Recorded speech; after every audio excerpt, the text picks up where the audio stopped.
Hi friends, എല്ലാവർക്കും പുതിയൊരു വീഡിയോയിലേക്ക് സ്വാഗതം. DLED അഡ്മിഷൻ 2024 ബന്ധപ്പെട്ട കൊല്ലം ജില്ലയുടെ കൊമേഴ്സിൻ്റെ ഫൈനൽ റാങ്ക് ലിസ്റ്റ് പ്രസിദ്ധീകരിച്ചിട്ടുണ്ട്. അപ്പോൾ വെബ്സൈറ്റ് ലിങ്ക് ഡിസ്ക്രിപ്ഷൻ ബോക്സിൽ കൊടുത്തിട്ടുണ്ട്. Interview date 22/8/2024 venue Thevally Malayali സഭ NSS UPS വെച്ചാണ് നടക്കുന്നത്. അപ്പോൾ റാങ്ക് ലിസ്റ്റ് കാണാനായിട്ട് റീഡ് മോർ എന്നുണ്ട്. അതിൽ നിങ്ങൾ ജസ്റ്റ് ക്ലിക്ക് ചെയ്ത് കഴിഞ്ഞാൽ നിങ്ങൾക്ക് ആ ഒരു റാങ്ക് ലിസ്റ്റ് കാണാൻ സാധിക്കും. ഷുവർ ലിസ്റ്റിലുള്ളവർ എല്ലാ ഡോക്യുമെൻറ്റ്സിൻ്റെയും ഒറിജിനലായിട്ട് പോവുക. TCയും CCയും ഉൾപ്പെടെ എല്ലാ ഡോക്യുമെൻറ്റ്സിൻ്റെയും ഒറിജിനലായിട്ട് പോകണം. വെയിറ്റിംഗ് ലിസ്റ്റിലുള്ളവർ TCയും CCയും നിങ്ങൾ ഏതെങ്കിലും കോളേജുകളിൽ അഡ്മിഷൻ എടുത്തവരാണെങ്കിൽ TCയും CCയും വാങ്ങേണ്ട ആവശ്യമില്ല.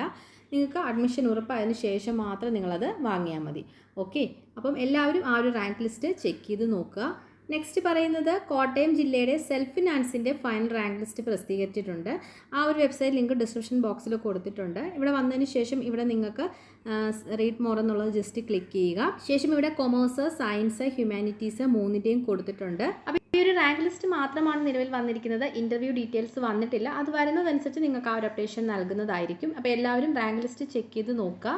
ഇനി അടുത്തതായിട്ട് തിരുവനന്തപുരം ജില്ലയുടെ ഒരു അപ്ഡേഷനാണ് വന്നിരിക്കുന്നത്.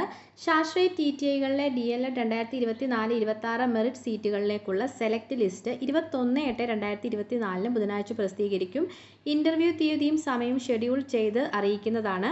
മെയിൻ ലിസ്റ്റിൽ ഉൾപ്പെട്ടവരുടെ അഭാവത്തിൽ പ്രവേശനത്തിന് പരിഗണിക്കുന്നതിനായി ശാസ്ത്രീയ DLED പ്രവേശനത്തിന് നിബന്ധനകൾ അനുസരിച്ച് അപേക്ഷ നൽകിയിട്ടുള്ള എല്ലാ അപേക്ഷകരും നിർദ്ദേശിക്കപ്പെട്ട വിഷയങ്ങളിലേക്കുള്ള ഇൻ്റർവ്യൂ തീയതികൾ ഹാജരാകണമെന്ന് വിദ്യാഭ്യാസ ഡെപ്യൂട്ടി ഡയറക്ടർ അറിയിച്ചു. ഓക്കെ, അപ്പോൾ ഈ ഒരു ഇൻഫർമേഷനാണ് വന്നിരിക്കുന്നത്. 21-ാം തീയതി പബ്ലിഷ് ചെയ്യുന്നതനുസരിച്ച് നിങ്ങൾക്ക് ആ ഒരു അപ്ഡേഷനും നൽകുന്നതായിരിക്കും.